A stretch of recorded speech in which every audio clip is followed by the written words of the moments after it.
جس کا سینگ ٹوٹا ہوا ہو اس کی جانوروں کی قربانی نہیں ہوتی. ہمیں بھی ان چیزوں سے بچنا چاہیے. اس کے بعد آج ہماری کیا صورتحال ہے ہم اپنے معاشرے کے اندر دیکھیں. رسول اللہ صلی اللہ علیہ وسلم 6 ماہ 7 ماہ ایک برس پہلے صحابہ بیان کرتے ہیں جو قربانی کے جانور ہوتے ہیں.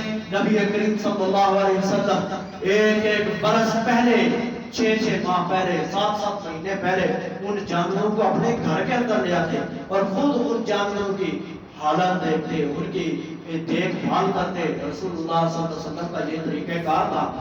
آج ہمارے شہروں کے اندر اس طرح خاص کا مسائل بن سکتے ہیں, تو اس سے بہتر یہی ہے کہ ہمیں یہ تو کم از کم کر لینا چاہیے. ہم اتنا تو کر سکتے ہیں کہ اپنی قربانی کا جو جانور ہم نے لینا ہے اسے کم از کم 2-3 ماہ پہلے خرید لیں تاکہ ہمیں بعد میں اس کی اچھی خاطر تواضع کر سکیں. رسول اللہ صلی اللہ علیہ وسلم نے فرمایا جو بندہ اپنے جانور کی قربانی کے جانور کی اچھی دیکھ بھال نہیں کر سکتا اس بندے کو چاہیے وہ قربانی سے رک جائے. اس کی قربانی کا ہی فائدہ نہیں, وہ جانور کی حفاظت نہیں کر سکتا, جانور کی دیکھ بھال نہیں کر سکتا, اسے چاہیے قربانی نہ کرے.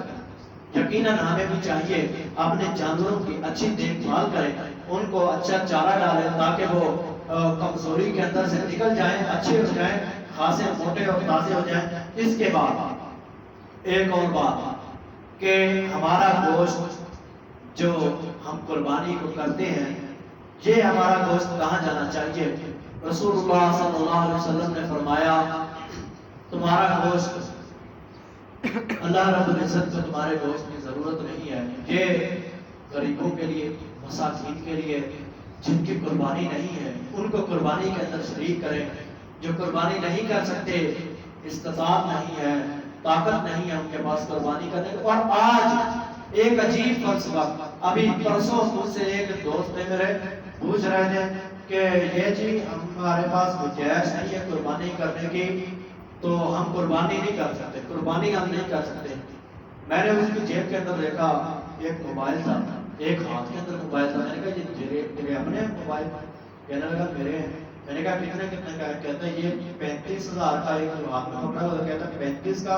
میں نے کہا دوسرا کہتا ہے وہ 22 یا 23,000 کا. حساب لگا رہے ہیں جس بندے کے پاس کم از کم 60,000 کے موبائل موجود ہیں وہ بندہ کہہ رہا ہے میرے پاس قربانی کی گنجائش نہیں ہے. میرے بھائیوں رسول اللہ صلی اللہ علیہ وسلم نے فرمایا جو بندہ استطاعت کے ہوتے ہوئے قربانی نہیں کرتا اس بندے کو چاہیے اپنے مال کو جو وہ جمع کر رہا ہے نا اپنے مال کو سمیٹتا رہے. قیامت کے دن اللہ تعالیٰ اس کو جب وہ مرے گا, رسول اللہ نے فرمایا, صحیح حدیث ہے, رسول اللہ نے فرمایا اس بندے کو چاہیے وہ مال اپنا سمیٹتا رہے. جب وہ مرے گا قبر میں جائے گا اللہ تعالیٰ اس کے مال کو قبر کے اندر پہنچا دے گا. کیا مطلب؟ صحابہ نے پوچھا اے اللہ کے نبی اللہ تعالیٰ کیسے قبر کے اندر پہنچائے گا؟ رسول اللہ صلی اللہ علیہ وسلم نے فرمایا شجاعا اقرعا, اللہ تعالیٰ اس کے اس مال کو ایک گنجے سانپ کی شکل دھار کے اس کی قبر کے اندر داخل کر دے گا.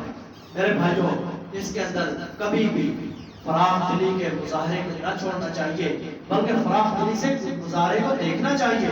ہمیں اللہ نے سال بعد ایک ہی کام کا حکم دیا کہ قربانی کرو, ایک ہی دن قربانی کرنا چاہیے.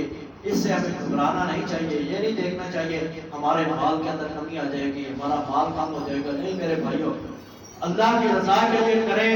جو اللہ کی رضا کے لیے اپنا 1 روپیہ خرچ کرتا ہے, اللہ کا قرآن کے اوپر یقین ہونا اس بات کو ذرا سمجھ لیجیے, جو 1 روپیہ خرچ کرتا ہے اللہ نے وعدہ کیا ہے, اللہ نے, اور اللہ کے وعدے کے بارے میں پتہ ہے قرآن میں کیا کہا ہے, لا یخلف اللہ المیعاد,